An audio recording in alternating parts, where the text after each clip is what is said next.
Good morning, students. I hope you all are fine. Today we are going to read chapter 10 Fear You Are Gone. Let's start the chapter.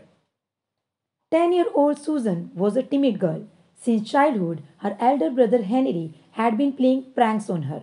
So she had started fearing nearly everything around her: fire, darkness, crowds, animals, insects, to name a few. She was even an easy target of the tricks of her friends. Susan was a 10-year-old girl. She was a timid. Timid means shy and nervous. Since her childhood, her elder brother had been playing pranks on her. Pranks mean practical jokes or mischievous acts. Because of these pranks, she had started fearing nearly everything like fire, darkness, crowds, animals, insects, etc. Even she was an easy victim of the tricks of her friends.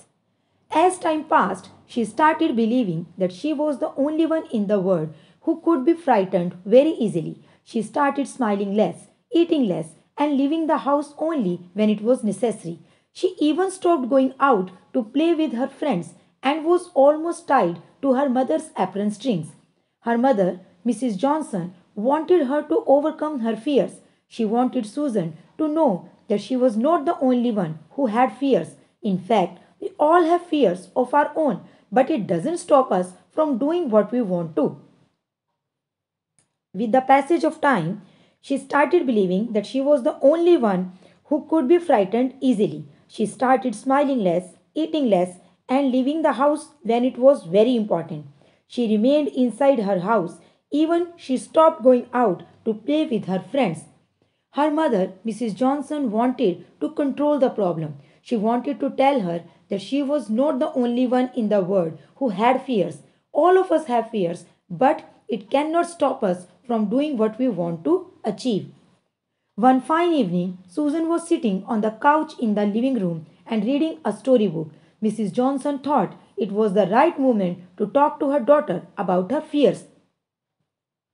One evening, Susan was sitting on a couch. Couch means sofa, and she was reading a book. Her mother thought it was the right time to talk to her daughter regarding her fears. Why are you sitting alone, my child? Are you all right? Mrs. Johnson asked. Mom, I'm fine. I'm enjoying reading this book, Susan replied. Mrs. Johnson smiled, sat by her side, and said, Susan, I think you should be playing outside like other children in this fine weather. You hardly move out of the house after school. Chill, Mom. I'm fine in the house. Mrs. Johnson said that she should go outside and play with other children, but she replied that she is fine in the house. Then Mrs. Johnson gently held her hand and asked her, What's the matter? Why do you fear going out? We all have fears, dear, but we overcome them. Do you know many great people had fears, but that did not stop them from achieving what they wanted to? Mrs. Johnson told her that we all have fears. Even many famous people had fears, but that did not stop them from achieving what they wanted to achieve. Susan put her book aside and looked at her mother curiously. Mrs. Johnson knew that was the best moment to tell her daughter about the fears with which famous people lived. She asked Susan, Have you heard the name of George Washington? She put her book aside and looked at her mother eagerly. She asked Susan, Have you ever heard the name of George Washington? Who hasn't, Mom? I know a lot about him. He was the first president of the United States of America. He commanded forces in many battles. He defended America against the British and risked his life to save others. Well, such a brave man had a serious fear of being buried alive. Oh, that's surprising, Mom. She already knew him. He was the first president of the United States of America. He defended America against the British and put himself in dangerous situation to save others. He had fear of being buried alive. Oh, that's amazing, Mom, replied Susan. Now I'll tell you something about Richard Nixon, the 34th President of America. He had a fear of hospitals. He believed that if he were to ever go to hospital for treatment, he would never come back alive. In 1974, he suffered blood clot and refused to go to hospital.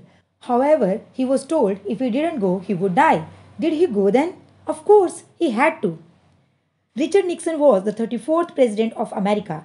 He had a fear of hospitals. In 1974, he suffered blood clot and refused to go to hospital, but later on, he went to hospital. The next on Mrs. Johnson's list was Natalie Wood, the actress. Susan, you know Natalie Wood had a great fear of water. Oh, really? So do I, Mom. Yes, it's true. It all began when Natalie's mother tricked her into standing on a bridge for a movie. The bridge had been prepared for Natalie to fall into the water. She was young then, and the fear of water stuck with her for life. Next was Natalie Wood, the actress. She had fear of water. Natalie was shooting for a movie. A bridge had been prepared for Natalie to fall into the water, but her mother didn't tell her about the danger, so the fear of water stuck with her for life. Susan looked quite interested. She had already started feeling brave. She wanted her mother to carry on. So Mrs. Johnson decided to talk about the powerful French Emperor Napoleon Bonaparte. And now Napoleon Bonaparte? Mom, how could an emperor like him fear anything? After all, he was an emperor. Well, he was a human like you or me, my child. Do you know what he feared? Cats. He panicked whenever he saw one. And it was not just Napoleon, many other men who tried to rule the world, including Hitler, Mussolini, and Julius Caesar, feared cats. Now Susan was interested to know about other personalities also. So her mother continued and told her about the great French Emperor Napoleon Bonaparte. Susan was surprised to hear his name. Her mother explained that he had fear of cats. Not only Hitler, but Mussolini and Julius Caesar also feared cats. Susan had a hearty laugh. After hearing all that her mother said, Susan felt better. She understood that everyone has fears, even great people.